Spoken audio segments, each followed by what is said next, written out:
Good morning student. इससे पहले वाले वीडियो में मैंने आपको बताया था द्विगु समास के बारे में हम पढ़ रहे थे और वो मैंने आपको कंप्लीट करवा दिया था। अब हम आगे का समास पढ़ते हैं, कर्मधारय समास। ठीक है, सबसे पहले हम देख लेते हैं कि कर्मधारय समास में होता क्या है। तो सबसे पहले इसकी परिभाषा देख लेते हैं कि वह समास जिसका पहला पद क्या हो, विशेषण हो। विशेषण आप जानते हो एडजेक्टिव, ठीक है। और दूसरा पद क्या हो, विशेष्य होता है, अथवा एक पद उपमान और दूसरा पद उपमेय होता है।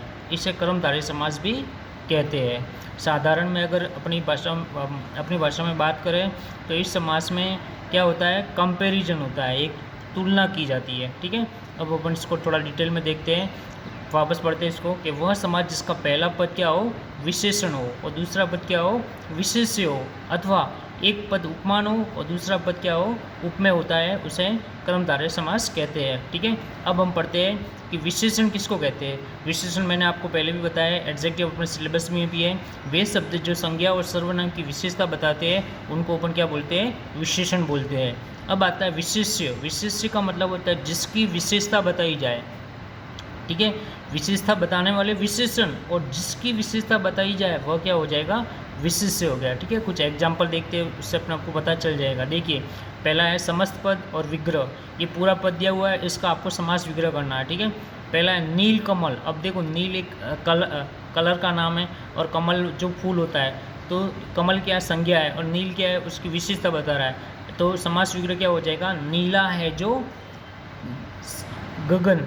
ठीक है, सॉरी, ये नील गगन है, यहाँ पे मिस्टेक होगी मेरी, नील गगन। ठीक है, नील गगन, नील कमल भी होता है, नीला है जो कमल।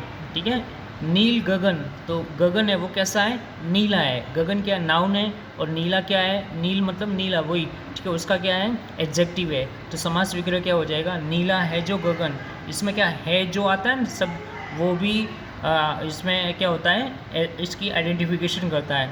फिर दुरात्मा, दुरात्मा, ठीक है, बुरी है जो आत्मा। यहाँ पे भी देखो, आत्मा है लेकिन कैसी है, बुरी है। तो आत्मा क्या एग्जैक्ट नाउन है, और बुरा क्या है, उसकी क्या बता रहा है, विशिष्ट बता रहा है। तो क्या हो जाएगा, दुरात्मा, यानी कि बुरी है जो आत्मा। इसी तरह है पर्णकुटी।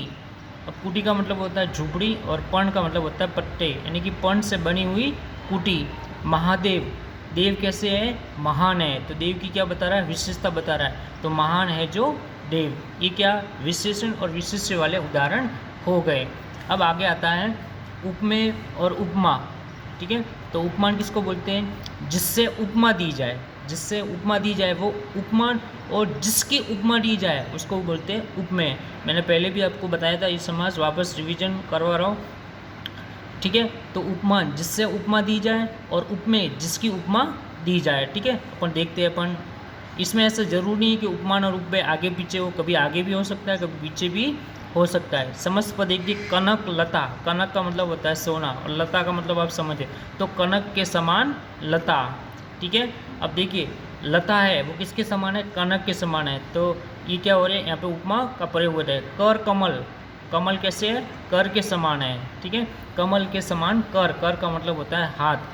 घनश्याम, घन के समान श्याम, यहाँ पर श्याम का मतलब क्या होता है, काला। ठीक है, और घन का मतलब होता है बादल। ठीक है, तो घनश्याम, घन के समान श्याम।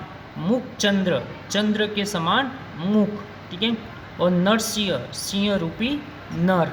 ठीक है, अब देखिए, मुख चंद्र, यानी कि चंद्र, उसका जो मुख है वो कैसा है, चंद्रमा के समान है। ठीक है, नरसिंह, नर सिंह, नर है वो कैसा है, सिंह के समान है, तो सिंह रूपी नर हो जाएगा। ठीक है, ये आपका हो गया, क्या हो गया, कर्मधारय समास हो गया। इसमें एक दो ही बात आपको ध्यान रखनी है, इसका पहला पद विशेषण होता है और दूसरा पद विशेष्य भी हो सकता है, और इसमें उपमान और उपमेय का भी प्रयोग होता है। ठीक है, उपमा किसको कहते हैं, जिससे उपमा दी जाए वो उपमा, उपमा, और जिसकी उपमा दी जाती है उसको बोलते हैं उपमेय। ठीक है, विशेषण और विशेष्य भी मैंने पढ़ा चुका।